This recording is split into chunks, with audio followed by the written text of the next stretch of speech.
యాడ్సెన్స్లో ID verification చేసిన పోస్ట్లో pin ఇంకా ఇంటికి రాలేదు, అడ్రస్ వెరిఫికేషన్ చేసుకోవడానికి యాడ్సెన్స్లో అసలు ఆప్షనే లేదు అని చెప్పేసి చాలామంది అడుగుతున్నారు, చాలామంది భయపడుతున్నారు.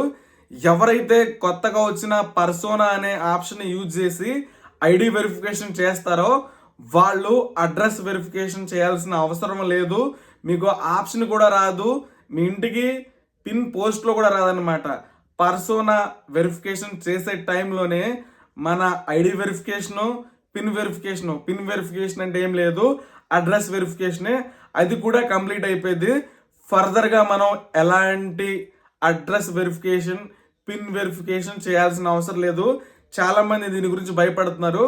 మనం కొత్తగా వచ్చిన పర్సోనాని యూజ్ చేసినప్పుడు దాంట్లో మన ఐడి వాళ్ళనమాట, ఓటర్ ఐడి కానీ, పాన్ కార్డు కానీ, డ్రైవింగ్ లైసెన్స్ కానీ, పాస్పోర్ట్ కానీ ఏదో ఒక ఐడి ఇస్తాం కదా. ఐడి ఇచ్చిన తర్వాత ఏం చేస్తాము, మన అడ్రస్ ఇస్తాము. అడ్రస్తో పాటు కెమెరా ఓపెన్ అయిపోయింది అనమాట. సో కెమెరాతో మన ఫేస్ కూడా క్యాప్చర్ అయిపోయింది.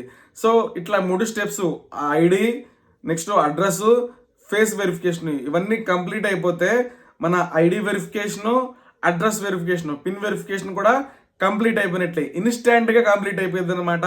మళ్ళీ మన ఇంటికి పోస్ట్ రావడం, దాంట్లో పిన్ ఉంటుంది, ఆ పిన్ ఎంటర్ చేయడము ఇలాంటిది ఉండదన్నమాట.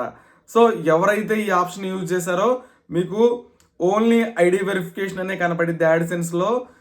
అడ్రస్ వెరిఫికేషన్, పిన్ వెరిఫికేషన్ అని కనపడదు. మీరు భయపడాల్సిన అవసరం లేదు.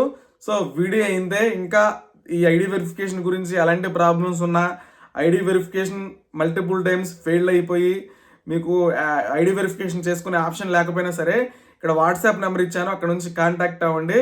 సో ఐడి వెరిఫికేషన్ చేసే టైంలో ఏం చేసుకోవాలంటే, యాడ్సెన్స్లో ఉన్న మీ పేరు, మీరు ఇచ్చే డాక్యుమెంట్ మీద ఉన్న పేరు మ్యాచ్ అవ్వాలన్నమాట. సర్నేము క్యాపిటల్ లెటర్స్లో ఉంటే క్యాపిటల్ లెటర్లో, స్మాల్ లెటర్స్తో ఉంటే స్మాల్ లెటర్స్తో, మీరు ఇచ్చే ఐడి మీద ఉన్న పేరు, యాడ్సెన్స్లో ఉన్న పేరు మ్యాచ్ అయితే మాత్రమే ఐడి వెరిఫికేషన్ సక్సెస్ అయింది. సో పర్సోనాతో చేసిన వాళ్ళకి ఇంటికి ఎలాంటి లెటర్ రాదనమాట. అడ్రస్ వెరిఫికేషన్ చేసుకోమని కూడా ఎలాంటి ఆప్షన్ రాదు. Thank you.